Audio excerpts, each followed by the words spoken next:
मेरे साथियों, अगर आप पीएम आवास योजना के लाभार्थी हैं तो आज की यह खबर आपके चेहरे पर मुस्कान ला देने वाली है, क्योंकि इसी महीने आपके पक्के घर की पहली किस्त सीधे डीबीटी के जरिए आपके बैंक खाते में आने वाली है। यह सिर्फ पैसे की एंट्री नहीं है, यह उस सपने की पहली ईंट है जो सालों से एक गरीब परिवार अपने सिर पर पक्की छत के रूप में देखता आया है। नमस्कार दोस्तों, पीएम आवास योजना के तहत आज तक की सबसे बड़ी और सबसे भरोसेमंद खुशखबरी सामने आ चुकी है। जिन लोगों को अपनी पहली किस्त का बेसब्री से इंतजार था, उनके लिए सरकार ने अब फाइनल और पक्की तारीख का आधिकारिक ऐलान कर दिया है। इस वीडियो में हम आपको पूरी जानकारी के साथ साथ वो सबूत भी दिखाने वाले हैं जिससे आपको खुद यकीन हो जाएगा कि पैसा अब रुकने वाला नहीं है। इसलिए वीडियो को बीच में छोड़ने की गलती बिल्कुल मत करना, क्योंकि अगर आपने आधी जानकारी लेकर वीडियो बंद कर दिया तो हो सकता है आपकी किस्त से जुड़ी कोई बहुत जरूरी बात आप मिस कर दें। और दोस्तों, अगर आप चाहते हैं कि हमारी टीम आपका नाम नई बेनिफिशियरी लिस्ट में चेक करके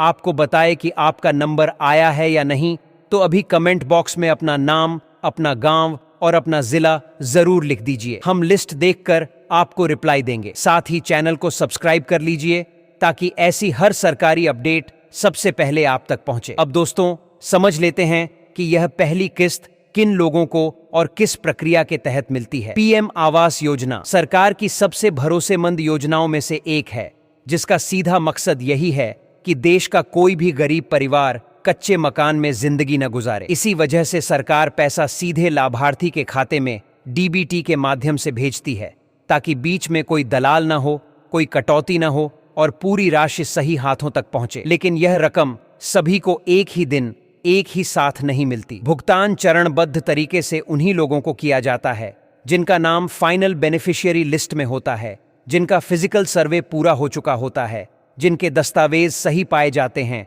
जिनका आधार उनके बैंक खाते से लिंक होता है और जिनका बैंक खाता डीबीटी के लिए पूरी तरह एक्टिव रहता है। इन शर्तों में से अगर एक भी कमी रह जाती है तो सिस्टम आपकी फाइल को वहीं रोक देता है और पहली किस्त अटक जाती है। इसीलिए सबसे जरूरी काम यह है कि आप अपने बैंक खाते में अपना नाम सही स्पेलिंग के साथ दर्ज है या नहीं, आईएफएससी कोड सही है या नहीं और डीबीटी स्टेटस एक्टिव है या नहीं, यह सब पहले ही कंफर्म कर लें। अब अगर बात करें पहली किस्त की राशि की, तो यह रकम ग्रामीण और शहरी क्षेत्र के हिसाब से अलग अलग तय की जाती है, लेकिन इसका उद्देश्य एक ही होता है कि आप घर बनाने की शुरुआत बिना रुकावट कर सकें, चाहे वह नींव की खुदाई हो, ईंट सीमेंट की खरीद हो या शुरुआती ढांचा खड़ा करना हो। जैसे ही यह पहली किस्त आपके खाते में आती है, सरकार की नजर इस बात पर होती है कि आपने निर्माण कार्य शुरू किया या नहीं, क्योंकि आगे मिलने वाली दूसरी और तीसरी किस्त पूरी तरह आपके काम की प्रगति पर निर्भर करती है। यहीं पर कई लोग गलती कर बैठते हैं। कुछ लाभार्थी पैसा आने के बाद काम में देरी कर देते हैं, तो कुछ लोग मजबूरी या लापरवाही में उस रकम को दूसरी जरूरतों में खर्च कर देते हैं। लेकिन अगर जांच में यह साबित हो गया कि निर्माण शुरू नहीं हुआ या पैसा गलत जगह इस्तेमाल हुआ है, तो अगली किस्त तुरंत रोक दी जाती है। निर्माण शुरू करते ही जियो टैगिंग के साथ फोटो अपलोड करना भी उतना ही जरूरी होता है, क्योंकि यही फोटो सरकार के पोर्टल पर सबूत बनती है कि जमीन पर सच में काम चल रहा है। इन्हीं फोटो के आधार पर निरीक्षण होता है और अगली किस्त को मंजूरी मिलती है। इसलिए फोटो लेते समय मोबाइल की लोकेशन ऑन हो, तस्वीर साफ हो और सही स्टेज की हो, यह बहुत जरूरी है। अगर फोटो धुंधली हुई, लोकेशन मैच नहीं की या स्टेज गलत दिखाई गई, तो सिस्टम उसे रिजेक्ट कर सकता है। कई मामलों में देखा गया है कि सर्वे रिपोर्ट ठीक से लॉक नहीं हुई, जियो टैगिंग सही नहीं बैठी या फोटो क्लियर नहीं थी और इसी वजह से फाइल होल्ड पर चली गई, जिससे किस्त में महीनों की देरी हो गई।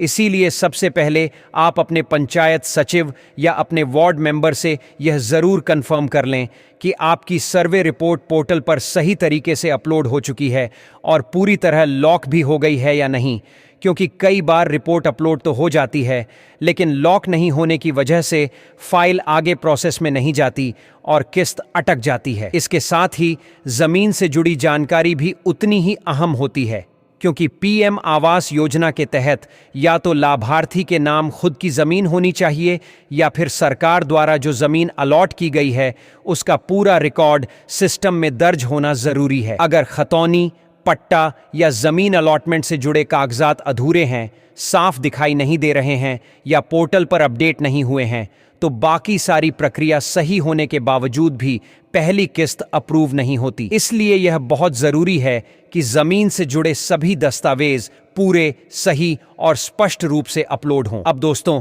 परिवार से जुड़ी जानकारी भी कई बार बड़ी रुकावट बन जाती है। कई मामलों में ऐसा देखा गया है कि एक ही परिवार के किसी सदस्य के नाम पर पहले से पक्का मकान दर्ज होता है, लेकिन फैमिली डिटेल्स ठीक से अपडेट नहीं होने की वजह से सिस्टम में डुप्लीकेसी दिखने लगती है। जैसे ही डुप्लीकेसी का शक बनता है, फाइल अपने आप होल्ड पर चली जाती है और किस्त रुक जाती है। इसलिए फैमिली रिकॉर्ड का सही वेरिफिकेशन और अपडेट होना भी उतना ही जरूरी है जितना बैंक और जमीन का रिकॉर्ड। अगर आपकी पहली किस्त अभी तक खाते में नहीं आई है तो घबराने या मायूस होने की कोई जरूरत नहीं है। आपको सीधे आधिकारिक पोर्टल पर जाकर अपना पेमेंट स्टेटस और अप्रूवल स्टेटस चेक करना चाहिए, ताकि आपको साफ साफ पता चल सके कि आपकी फाइल पंचायत स्तर पर अटकी है, जिला स्तर पर लंबित है या राज्य स्तर से मंजूरी का इंतजार कर रही है। सही जानकारी मिलने के बाद आप उसी स्तर पर जाकर अपनी समस्या का समाधान करवा सकते हैं। एक बात हमेशा याद रखिए दोस्तों, पीएम आवास योजना पूरी तरह से सरकारी और मुफ्त योजना है। इसमें किसी भी बिचौलिए को, किसी एजेंट को या किसी व्यक्ति को एक भी रुपया देने की जरूरत नहीं होती। अगर कोई आपसे यह कहता है कि पैसे दो तो किस्त जल्दी दिलवा देंगे, नाम लिस्ट में जुड़वा देंगे या फाइल पास करवा देंगे, तो समझ जाइए वह आपको ठगने की कोशिश कर रहा है। ऐसे लोगों से दूर रहें और जरूरत पड़े तो उनकी शिकायत संबंधित विभाग में जरूर करें। जैसे ही पहली किस्त आपके खाते में आती है, उसके बाद आपकी जिम्मेदारी और भी बढ़ जाती है, क्योंकि सरकार यह मान लेती है कि अब लाभार्थी घर बनाने को लेकर पूरी तरह गंभीर है। इसीलिए बिना देर किए निर्माण कार्य शुरू करना बहुत जरूरी होता है, चाहे वह नींव की खुदाई हो, ईंट सीमेंट लाने की शुरुआत हो या साइट की सफाई। अगर किसी कारणवश मजदूर समय पर नहीं मिल पा रहे हैं या सामग्री की व्यवस्था में थोड़ी देरी हो रही है, तो इसकी जानकारी पंचायत स्तर पर जरूर दें, ताकि बाद में आपकी फाइल पर यह न कहा जाए कि काम शुरू ही नहीं हुआ। निर्माण स्थल पर पीएम आवास योजना से जुड़ा बोर्ड लगाना भी एक जरूरी प्रक्रिया है, जिस पर लाभार्थी का नाम,